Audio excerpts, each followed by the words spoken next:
Hello everyone. Today I'm finally experiencing a moment I have been waiting for a long time.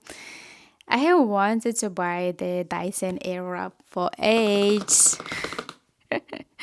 So now I'm so excited because I'm gonna try it for the very first time today. So as you can see, my hair is naturally quite straight. That's why the attachment that can add waves and volume caught my attention the most. And especially, I'm curious about this one, the barrel attachments.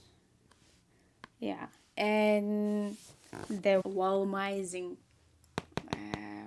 the brush.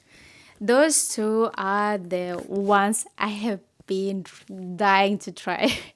So, I have never used a Dyson Airwrap before. So, today I will be experiencing everything for the very first time, like together with you.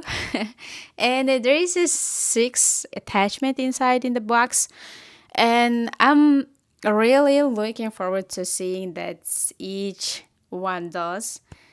So now let's open the box and take a look inside together. But for this part, I will play some music in the background because I don't want to interrupt the first impression while by talking over it. So let's see.